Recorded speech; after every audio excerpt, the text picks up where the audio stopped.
to you. It's me, God, Elizabeth. I don't know if you know this, but once my grandmother moved in with us, everything was different. We used to sit in my room after school, and she'd ask me questions about all sorts of things, and then she'd sit and listen to my answers real close, because she said that I was an important person. Sunday mornings were always strange. Nobody would give up eating bacon, and some smells made her sick. My father said that if the grease bothered her so much, to take her eggs, go into the bedroom, and wait till breakfast was over. I would help her stuff towels in the cracks under the door, but the smell got in anyways. And then my father would make me go back to the table and eat with the rest of the family. I'd go, but I wouldn't eat that bacon. And then, if she was feeling better, we would take short walks, and she'd tell me stories about my mother I never knew before. I don't know why my mother was so sad, and neither did my grandmother. And then, one day, my father came home from work, and he told me that my grandmother was going to have to move back to the Bronx. He says that it just wasn't working out, that she needed more care, and besides, she was making the family crazy. I told him that she wasn't making me crazy. I told him that she let me be near her. He didn't understand that. And now I see that you didn't either. You took her, and I don't think that's fair. You're supposed to do the right thing all the time. I don't believe that anymore. You just like to punish people. You like to interrupt their lives. You didn't let me finish. She didn't know what I think. I was almost ready to tell her. Why don't you take my mother next time? Oh, you like little kids, don't you? Grab one of my brothers next because they're all baptized. Why don't you take my whole family in one shot, then you won't waste any time. But I have something to tell you. And it's a personal message, and I'm delivering it myself. Don't you ever lay your hands on me. Because if I see you, you can strike me dead. Try. I will spit all over your face, whatever it looks like. Because you and everyone else in this world are one big pack of liars, and I really think I hate you. Something else? You don't exist.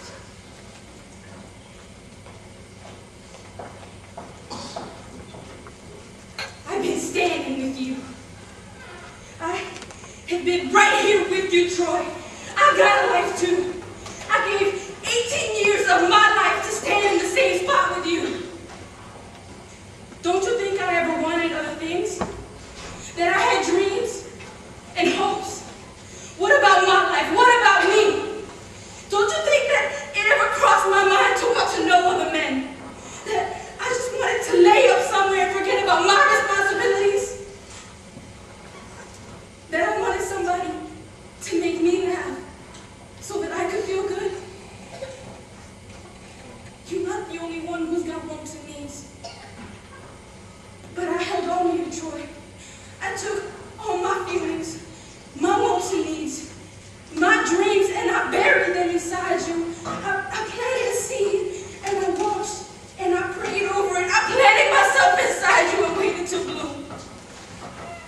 And it didn't take me no 18 years to find out that my soil was hard and rocky, and that it wasn't never gonna bloom. But I held on to you, Troy. You was my husband. I owed you everything I had, every part of me that I could find to give you. And upstairs, in that room, with the darkness falling in on me, it took everything I had to try and erase the doubt that you wasn't the finest man in the world.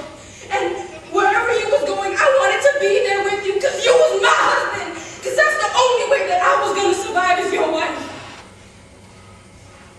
You always talk about what you give and what you don't have to give. But you take too. You take and don't even realize that nobody's giving.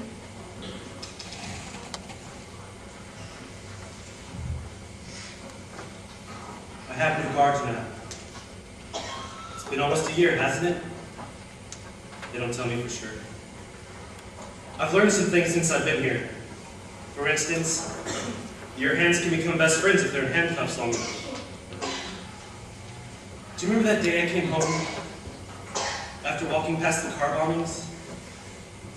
Well, I didn't tell you at the time, but in the street, I saw a hand just lying there, unclaimed. It wasn't even as much terrifying as horrifyingly lonely. I ask myself all the time, why did we stay here? Why did we stay here? Why? I can't believe we actually sat there at the university and said, one last turn. One last turn. I wonder if we would have left even then. I wonder if some part of us didn't like the danger, or we were in awe of what we were witnessing. I mean, the city's in the hands of boys and someone stays. I don't think I have ever seen a city that for this long has torn itself apart, brick by brick, life by life. I mean, the city's in the hands of boys and someone stays. Teenagers roam the streets carrying AK-47s. Cars park up next to you and explode. And none of us ever quite seems ready to say, God, please! Please not this, God, please! Anything but this! Stop it! Stop!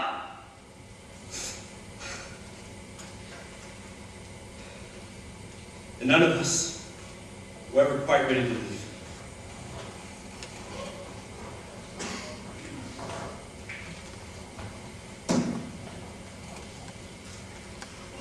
Roger, your mother left this world much as she lived it, screaming her bloody head off. I remember it very well. It was a Wednesday afternoon. Uncle Ralph had come in for a cup of tea and we were, you know, talking about when we used to walk over the cliffs that lay on the sea, watching the boats come in. He's a boring bugger, that Ralph. 20 years is good enough for me. Anyway, mother was lying very quietly, very still. Almost at rest, and suddenly, without a word of a lie, she sat bolt upright in bed. She went, ah! Her false teeth hit the ceiling, and that was it. Your mother never did anything by halves. Both sets, pow! Hit the electric light bulb, fell to the floor, smash! Matron came running in, slipped on the broken glass, hit her head on the bedpost, killed outright. Nurse Oviant, hearing the commotion, came roaring in from the President Roosevelt Memorial Ward, tripped over a matron, went flying out the window, and fell 5 stories onto an open cot that was coming into the forecourt. She killed herself and the 2 passengers. The weight of the 3 dead bodies on the accelerator took that car roaring into the catering department, killed 7 nurses, knocked 10 orderlies into a huge vat of boiling potatoes. Well, naturally the valve on the back got stuck, and there was a tremendous explosion and the first floor collapsed. You can imagine what that did to the 2nd and 3rd floors.